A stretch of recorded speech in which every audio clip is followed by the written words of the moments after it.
Assalamualaikum warahmatullahi wabarakatuh. Perkenalkan, nama saya Ananda Dwi Lestari dengan NIM 12620421065. Saya dari program studi Tadris Matematika kelas 3E Universitas Islam Negeri Sayyid Ali Rahmatullah Tulungagung.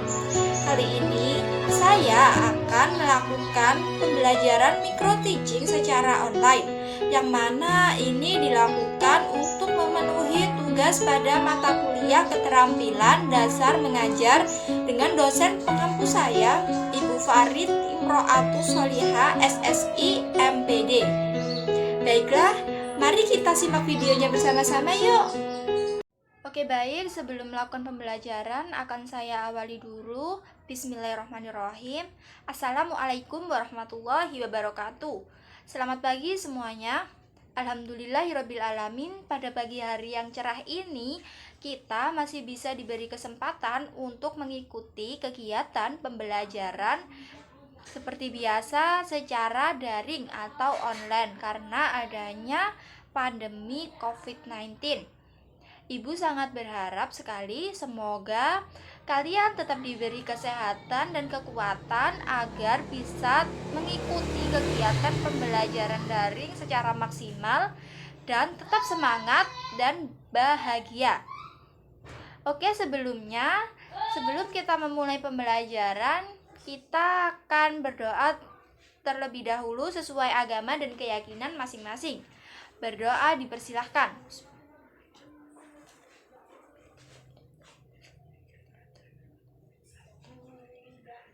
Berdoa selesai.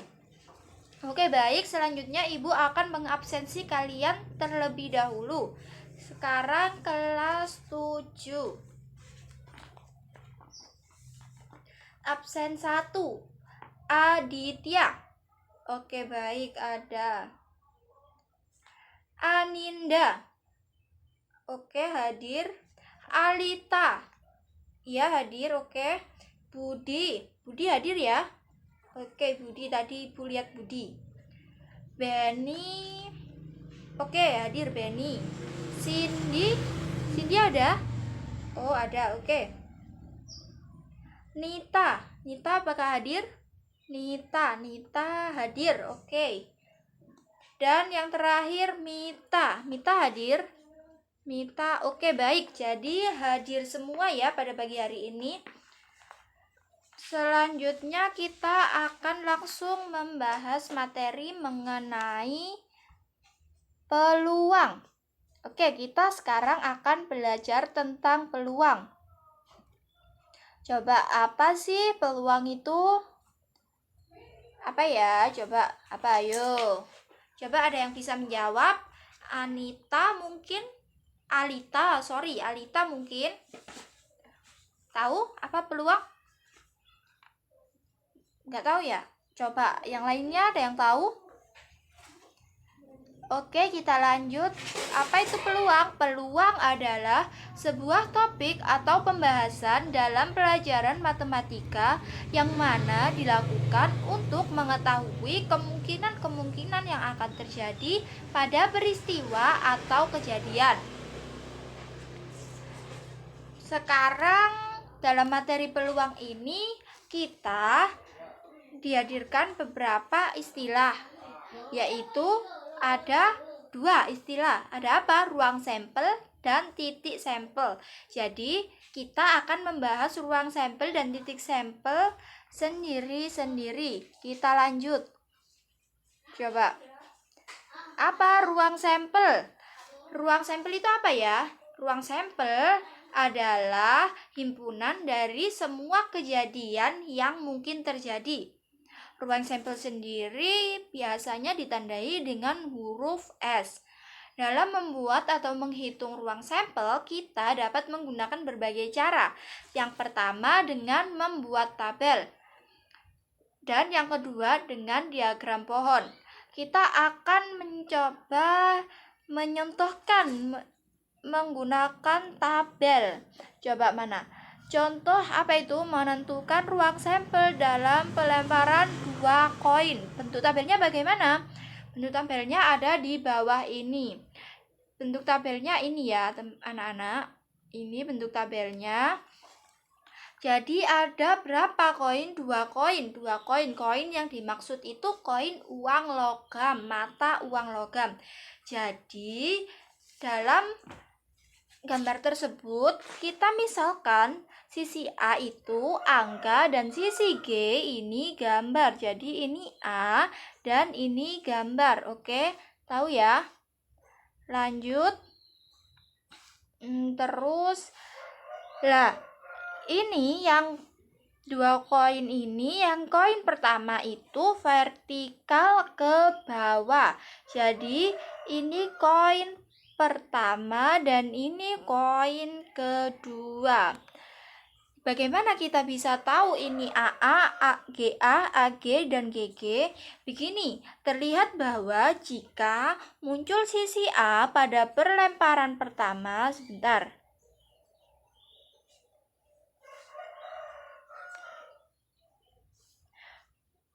Terlihat bahwa muncul sisi A pada koin pertama, pada pelemparan pertama, dan muncul sisi A juga pada koin kedua, itu akan menghasilkan titik sampel AA. Begitupun seterusnya, seperti jika pelemparan kedua itu ada muncul G dan muncul A, maka kita akan ketemu GA. Begitu ya anak-anak. Jadi ada berapa ruang sampelnya? Ada 4. Ada AA, ada GA, ada AG, dan ada GG. Paham anak-anak? Oke, baik. Kalau paham, kita lanjutkan. Coba, ini Ibu hapus dulu biar terlihat rapi. Udah. Paham ya kalian semua? Oke, kita lanjutkan ke apa yang kedua? Diagram pohon. Diagram pohon ini bagaimana ya contoh soalnya? Contoh soalnya seperti yang pertama, bagaimana cara menentukan ruang sampel dari pelemparan 2 koin uang logam? Bagaimana tadi anak-anak? Kalau ada A, ada G, yang A itu apa? Angka, ya benar. Dan yang G itu gambar. Oke, yang G itu gambar, yang A itu angka. Coba, ini ada 2 koin. Jadi ini koin pertama. Mana koin pertama? Yang ini. Ini koin pertama dan ini koin kedua. Jadi begini caranya anak-anak, oke? Paham kan? 1 koin pasti mempunyai AG. Kalau 2 koin ada AG, AG. Angka gambar, angka gambar. Paham? Oke, akan saya lanjutkan ke ini. Coba. Ini koin pertama dengan koin pertama akan menghasilkan AA. Paham? Kita akan menghasilkan AA. Begitupun seterusnya. Koin pertama A dan koin kedua G, maka bertemu hasilnya AG. Seperti ini. Dan seterusnya. Maka ruang sampelnya ada berapa? Sama, ada 4. Untuk yang tabel tadi ketemunya 4, dan untuk yang diagram pohon ini ketemunya juga 4. Karena kenapa? Karena pelemparan 2 koin uang logam. Oke, jadi ruang sampelnya ada berapa aja? Ada 4. Apa aja? Ada 4 itu ada AA, ada AG, ada GA, dan ada GG. Oke, akan Ibu hapus dulu. Mau dicatat? Kalau dicatat juga boleh, silahkan. Akan Ibu tunggu.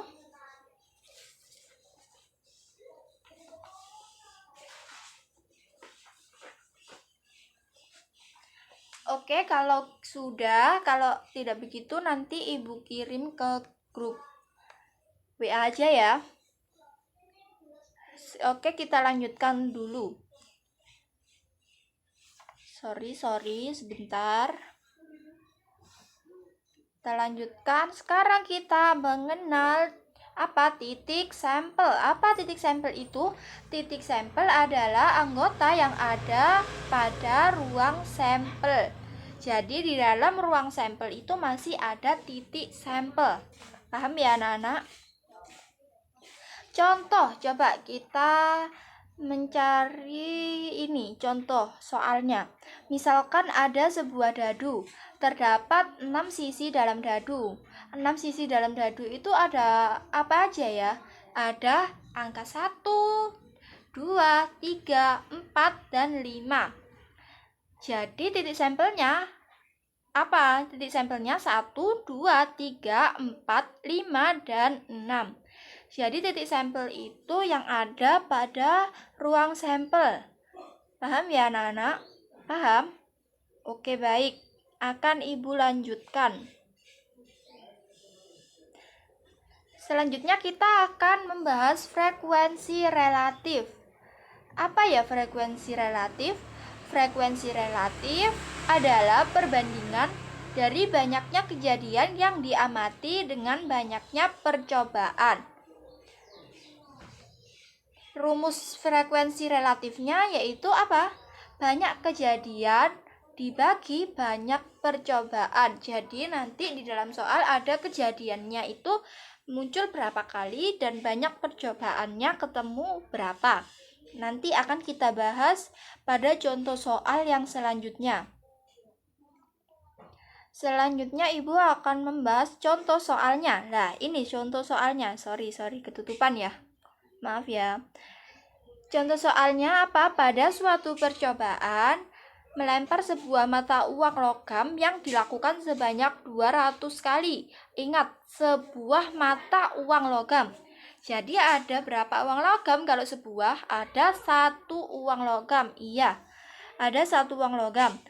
Ternyata peluang muncul angkanya sebanyak 80 kali. Maka tentukanlah frekuensi relatif munculnya angka dan frekuensi relatif munculnya gambar tersebut.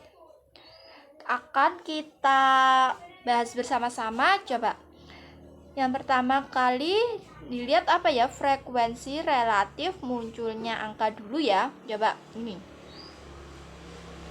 Frekuensi relatif munculnya angka. Apa tadi rumusnya? Banyaknya angka yang muncul dibagi banyaknya percobaan. Banyaknya angka yang muncul itu berarti banyaknya kejadian. Jadi berapa banyaknya angka yang muncul? Coba dibaca lagi. Peluang muncul angka sebanyak berapa? Iya benar, 80 kali. Jadi kita tulis 80 dibagi atau per 80 per, lebih gampangnya per ya anak-anak, ini per, coba ini kan tadi ya, ini peluang munculnya angka 80 kali.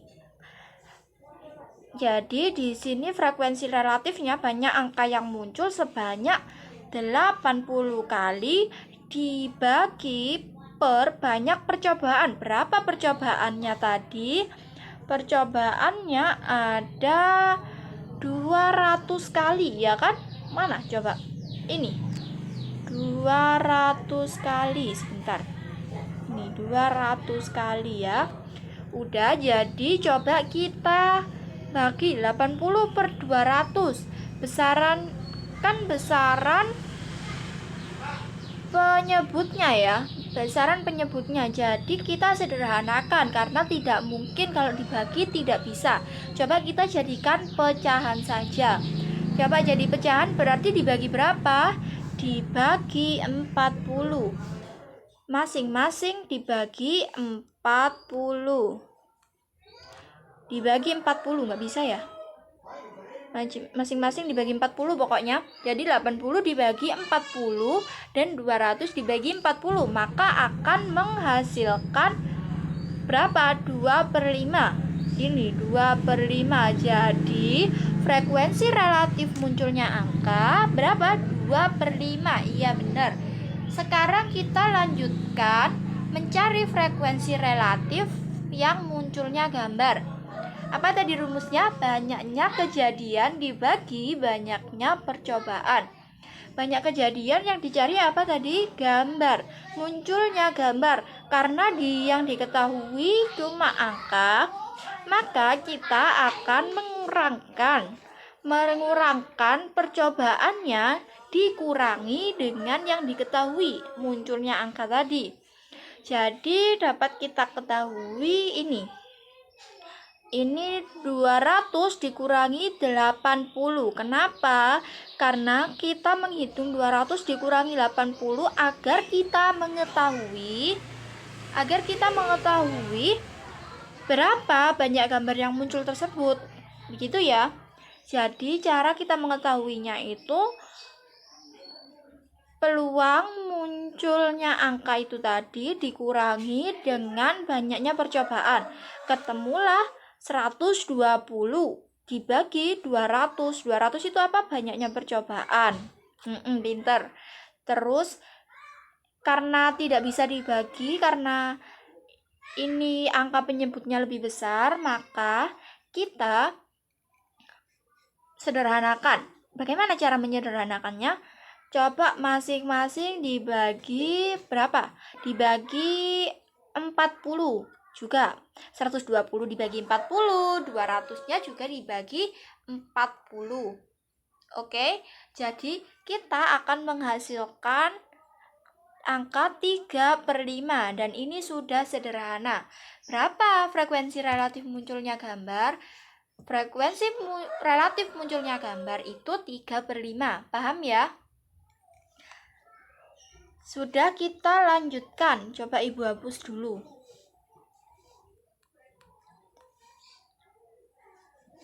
Kita lanjutkan ke pembahasan subbab selanjutnya. Kita mencari nilai peluang. Bagaimana kita cara mencari nilai peluang tersebut? Coba bagaimana?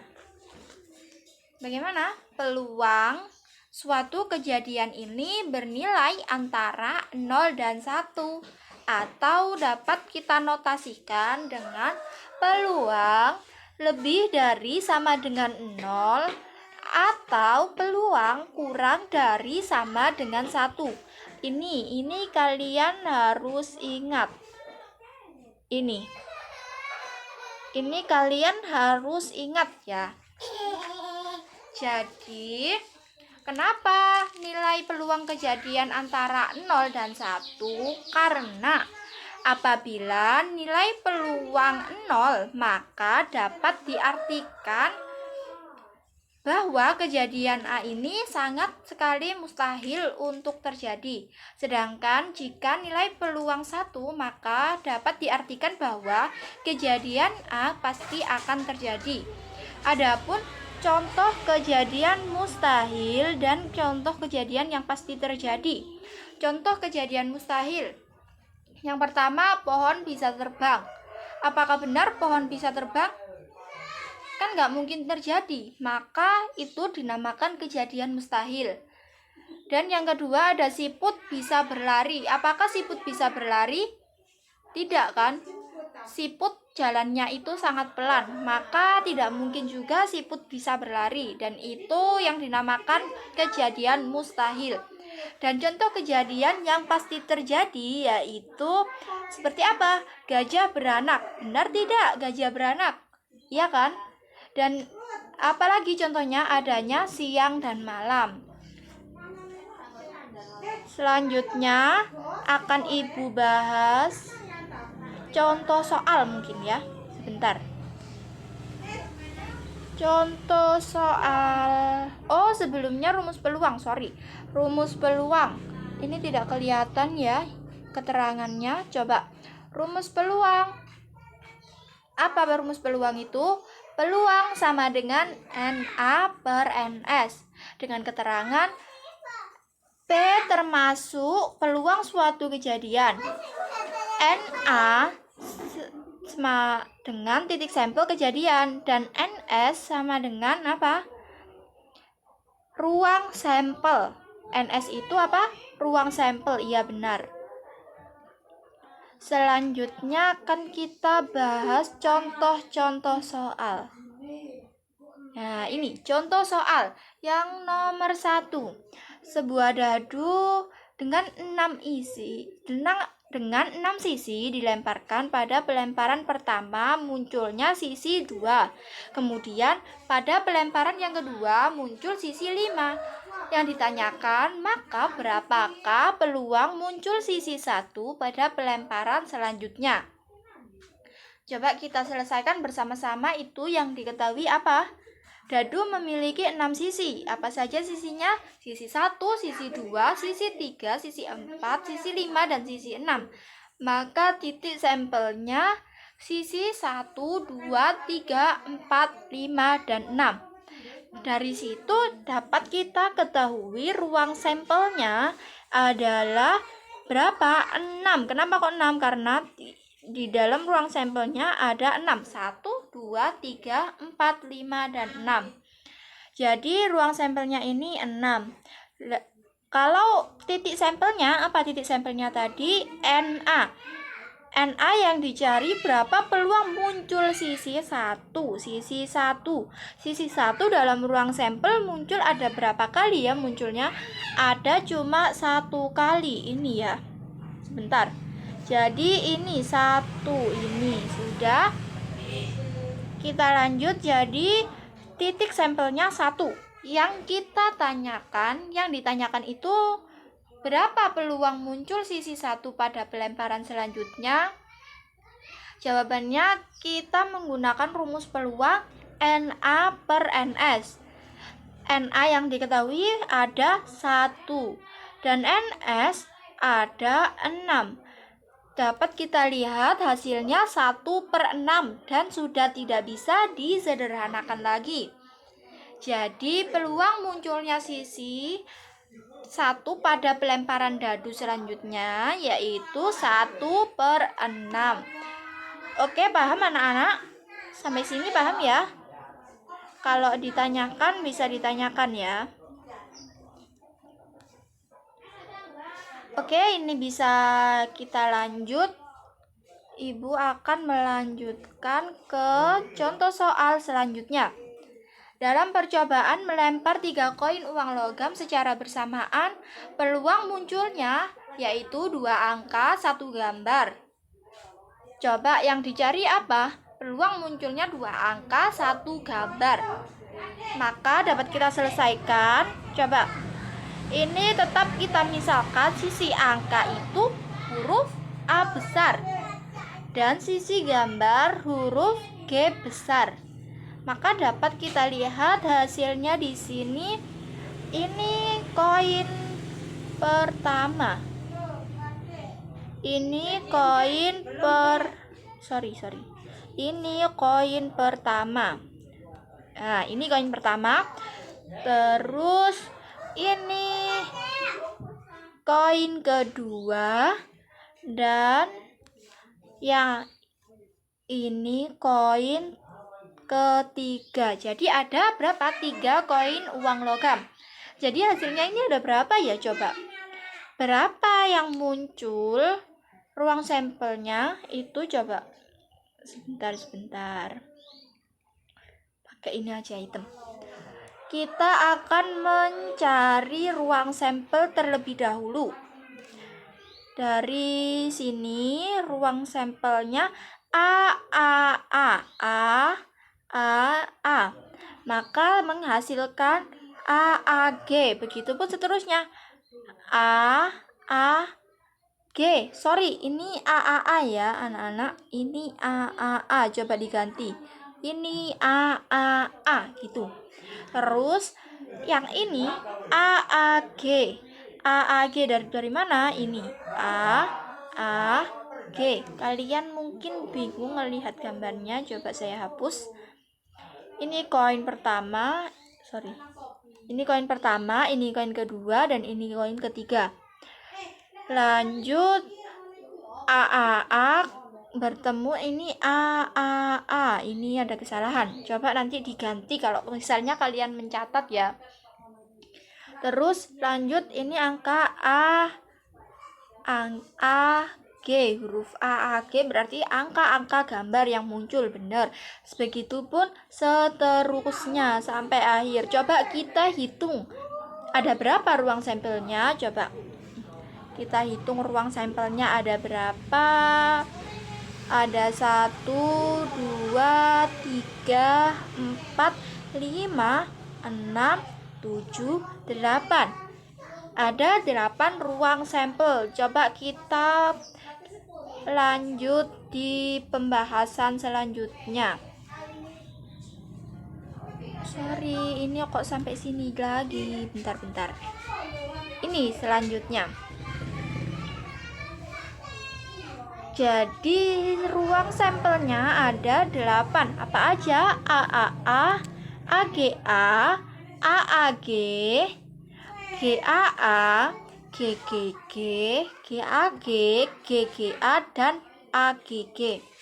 Jadi dapat kita lihat ruang sampelnya ada 8. Benar. Jadi kita misalkan saja yang ditanyakan tadi apa? Kejadian munculnya 2 angka 1 gambar. Jadi kita misalkan 2 angka 1 gambar itu dengan huruf M besar. Maka akan jadilah berapa ya kejadian munculnya 2 angka 1 gambar di ruang sampel ini. Ada apa aja? Ada AGA, ada AGG, ada AAG dan ada GAA. Kalau ibu salah bisa diingatkan ya anak-anak. Jadi ini kita mencari titik sampel. Ruang sampel sudah ketemu, sekarang waktunya titik sampel. Titik sampelnya ada berapa? Ada 3, AGA, AAG, GAA. Jadi N, M sama dengan 3.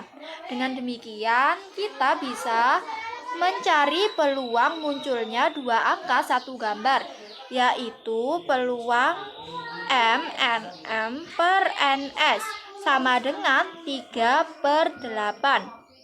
Jadi hasilnya berapa? 3/8. Benar. Coba kita lanjutkan. Kita lanjutkan anak-anak. Kalian nggak bosan kan? Kita harus tetap semangat. Oke. Kita lanjutkan.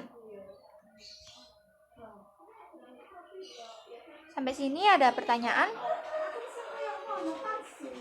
Tidak. Oke, baik, tidak. Selanjutnya menghitung frekuensi harapan. Apa sih frekuensi harapan itu? Frekuensi harapan yaitu banyaknya muncul suatu kejadian dari sejumlah percobaan yang dilakukan. Jadi rumus frekuensinya, apa rumus frekuensinya? Ayo, kok ada keterangan aja, coba. Rumus frekuensi harapan yaitu P dikali N. Dengan keterangan FH sama dengan frekuensi harapan dan PA sama dengan peluang suatu kejadian. Baik, kita lanjutkan. Contoh soal frekuensi harapan. Sebuah uang koin ini dilambungkan 600 kali. Tentukan frekuensi harapan munculnya gambar. Jadi yang kita cari frekuensi harapan munculnya gambar. Coba kita selesaikan bersama-sama. Diketahuinya apa? Diketahui pada uang logam terdapat 2 sisi. Seperti biasanya apa? Angka A, gambar G. Ada 2 sisi, angka dan gambar. Misalkan B ini huruf B besar, yaitu kejadian munculnya gambar pada mata uang. Maka dapat kita hasilkan NS, A, dan G. Jadi ruang sampelnya ada 2, A dan G. Dan kejadian B ini yang dicari apa? G, gambar. Yang dicari gambar, maka gambarnya ada 1, titik sampelnya ada 1. Yang ditanyakan FH. Sebelum kita mencari frekuensi harapan, sebelum kita mengetahui frekuensi harapan tersebut, kita harus mengetahui peluangnya terlebih dahulu karena kita membutuhkan peluang di dalam rumus frekuensi harapan tersebut. Bisa dipahami anak-anak? Coba kita jawab. P peluangnya PB. Kalau ada yang tanya, Bu, kok tidak PA? Huruf A itu di dalam kurung bisa diganti dengan huruf apa saja. Bisa huruf N, bisa huruf M, bisa huruf K, bisa yang lainnya. Tapi kalau ruang sampel itu sudah pasti NS. Bisa dipahami anak-anak? Oke, bisa lanjut. Coba kita harus mencari peluangnya NB. NB-nya berapa tadi? Diketahui NB-nya sebanyak 1. Jadi 1. Dan NS-nya ada 2. Apa aja 2 itu? A dan G. Jadi hasil peluangnya adalah setengah. Kita lanjutkan frekuensi harapan. Sekarang kita mencari frekuensi harapannya. Rumus frekuensi harapannya P kali N. Jadi P-nya tadi peluang berapa? Peluangnya ada setengah. Dan N-nya ada berapa? Itu coba lihat di soal. Dilambungkan sebanyak 600 kali. Maka di setengah dikali 600. Begini. 6 dikali setengah dikali 600, hasilnya 300 kali. Sudah bisa dipahami? Oke, baik. Apabila kalian masih belum ada yang bertanya, Ibu kira mungkin kalian sudah paham. Kalau masih ada yang ditanyakan, kalian bisa langsung tanya ke Ibu saja. Langsung ke Ibu sendiri, langsung bertanya apa yang kalian tanyakan. Oke, mungkin hanya itu saja yang dapat Ibu sampaikan. Apabila Ibu ada kurang lebihnya atau ada salah kata, Ibu mohon maaf yang sebesar-besarnya. Wabillahi taufiq wal hidayah. Wassalamualaikum warahmatullahi wabarakatuh. Selamat beraktivitas semuanya.